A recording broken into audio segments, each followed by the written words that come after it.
इस कलयुग का जी इतना कमजोर है, इसको कुछ मान सम्मान भी बर्दाश्त है। अगर मान सम्मान दे तो अहंकार आ जाता, और कुछ नहीं रहे तो रोने लगता है। ये तो मान सम्मान कोई बर्दाश्त नहीं कर सकता। इसलिए कहा कि लाभ और मान क्यों चाहे, पड़ेगा सब तुझे देना, ये भी कर्म कर जा। जो मान सम्मान पद के चक्कर में हमको पदाधिकारी बना दो, हमको वक्ता बना दो, प्रवक्ता बना दो, हमको ये कर दो वो कर दो, अरे भाई ये सब कर्म कर जाए। एक तो पहले से इतना लाते बैठे हो और दूसरा ये मांगने लगते हो। संत मत में यही नहीं मालूम कि संत दरबार में जाके मांगना क्या चाहिए, वो क्या उनके पास भंडार है और उस भंडार को हम कैसे उनसे ले पाएंगे। पहले इसीलिए सत्संग सुनाया जाता आपको। आते रहो, जाते रहो, सेवा में लगे रहो, घर गृहस्थी परिवार भी देखते रहो, क्योंकि वो भी आपका कर्जा है। जो बेटा और बेटी, पति और पत्नी, माँ बाप, भाई बहन के सब कर्जा ही है। मेरे सब जिनके बच्चे नहीं है वो बेचारे रो रहे कि हमारे बच्चे नहीं, बच्चे नहीं। अरे हमने कहा तुम्हारे पास कोई कर्जे नहीं है, अब उनको चिंता है किसी का बेटा ले ले। हमने दूसरे कर्जे क्यों लादोगे, अपना बड़ा तो उतार नहीं पाते हो, दूसरे का क्यों लाते हो। इसलिए बच्चे उन्हीं के नहीं जिन पर कोई कर्जा नहीं है, और अच्छा मौका है पति पत्नी दोनों भजन करें। लेकिन वो सबसे ज्यादा दुखी है। दुनिया की तरफ देखते हैं तो बड़े दुखी, उनके 4 बच्चे, उनके 5, हमारे एक भी नहीं है। अरे वो 4-5 है तो ये पूछो कि वो परेशान कितने, यहाँ कितने सताए हुए आए। बहू ने, बेटे ने रोटी नहीं दी, कपड़ा नहीं भगा दिया, तब उनको पता चलता भी यार कोई नहीं है। इसे तो मानते नहीं थे। एक महात्मा जी थे, वो सत्संग सुना रहे थे। एक संसारी व्यक्ति बाजार गया, जो वहां से बाजार से आया तो देखा भी कुछ समय है, चलो बैठ के कुछ सत्संग बच्चों सुनने। बैठ के सुनने लगा तो महात्मा जी उस समय दृष्टांत यही बता रहे थे कि बच्चा इस संसार में कोई किसी का नहीं है।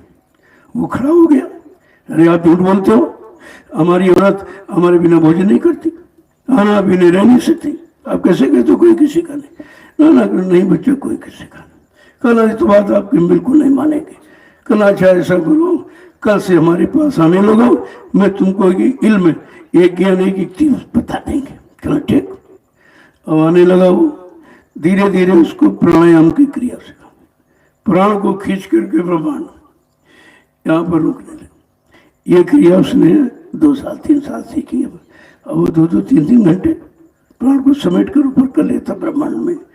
जब पूरा पक्का हो गया, कहा अच्छा आप जाओ इस इल्म का की परीक्षा करो। तो दोपहर का समय आया घर, तो घर वाली रोटी बना रही थी। उसने कुंडी खटखटाई, उसने दरवाजा खोल दिया और फिर बना रोटी बनाने लगा। और ये थोड़ी देर तो इधर उधर की बातें करते रहे। फिर फट से वही प्राणों को खींचा और खींच करके ब्रह्मांड में रख लिया और धड़ाम से जमीन पर गिर गया। अब बेचारी सोचने लगी बड़े अच्छे भले आए थे, तुम क्या हो गया। आसपास गांव मोहल्ले वालों ने आकर देखा, और जो झोला साहब डॉक्टर वैद्य हकीम, अब उनको तो ज्ञान है नहीं कि प्राण का संयम कैसे किया जाता, प्राणों को कैसे समेट के ब्रह्मांड में रख लिया जाता, शरीर को निर्जीव बना दिया जाता। और उन्होंने इधर उधर नाड़ी फाड़ी पकड़ी, कहानी तो खत्म हो गई। कहा भाई जल्दी करो, तैयारी करो, सूर्यास्त हो जाएगा। फिर तो जल्द तैयारी होने लगी, सब सामान वामान इकट्ठा होने लगा। कफन बना गया और बांसों की मतलब ठटरी बना दी। कहा जल्दी करो, इनको इस पर लिटाइए, इनके कपड़े सब उतार दो, नंगा करो उसको। ये नंगा पैदा हुआ था, सब कपड़े ये उतारो उसके। देखो कान में नाक में कोई सोना चांदी नहीं, तो फट से ऐसे खींचा, कान बंद फट गया, उतार के रख लिया। अब वो सब देख रहा है कि अरे कोई नहीं दिखाई दे रहा अपना, कोई कहने वाला नहीं भाई इनके साथ यूं क्यों कर रहे, क्या अपराध किया इन्होंने। धीरे धीरे जब कफन डाला और कहा इस रस्सी से बांधो, इनको ले चलो। अब वो जब गिरे थे तो उन्होंने हाथ पैर से फैला दिए अपने। अब जब लेके चले तो दरवाजा सकरा था। कहा हाथ अड़ रहे, ऐसा करो फाड़ा ले आओ, गिराओ उसको, ये सब गिराओ, दरवाजा चौड़ा करो, तभी तो निकलेगा ही। अब वो औरत कह रही है अरे रुको भाई रुको, मैं एक युक्ति बताऊँ क्या।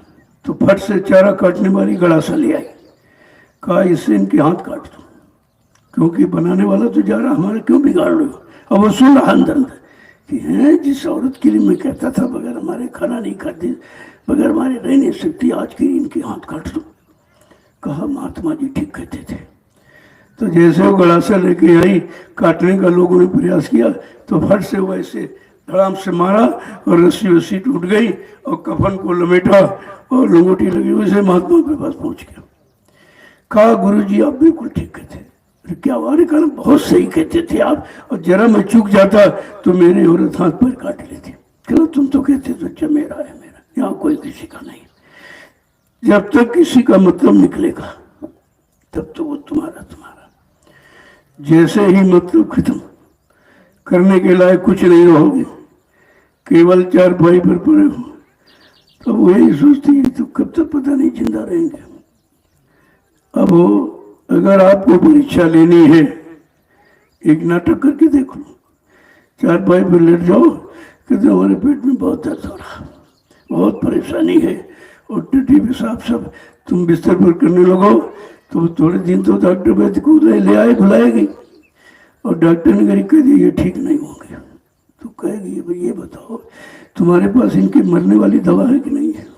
कब तक भाई इसको मैं सेवा, जब ये मरेगा नहीं, जो घर में है सब दवा में खर्च हो जाए तो मतलब यानी इसका रहने से मतलब क्या है, ये बताओ तुम्हारे पास मरने वाली दवा नहीं।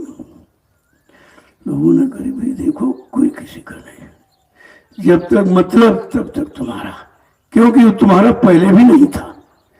आप अकेले आए नंगे और ये सब यहाँ बीच में मिल गए, ये बीच में मिल गए, ये जगत मेला है, मेले में तमाम लोग मिल गए, कोई पति बना, कोई पत्नी बना, कोई बाप बना, कोई बेटा बना, कोई भाई बना, कोई मतलब यानी ये सब मिल गए आपको बीच में इस जगत मेले में, और तुमने कहा हमारा है हमारा है हमारा है। जब तुम चले तो कोई नहीं जाने तैयार। अरे भाई पत्नी मेरी पति साथ गया, या पति मेरा पत्नी साथ गई, या भाई मेरा तो भाई साथ गया, या बेटा मेरा बाप साथ गया, बाप मेरा बेटा साथ, कोई नहीं है।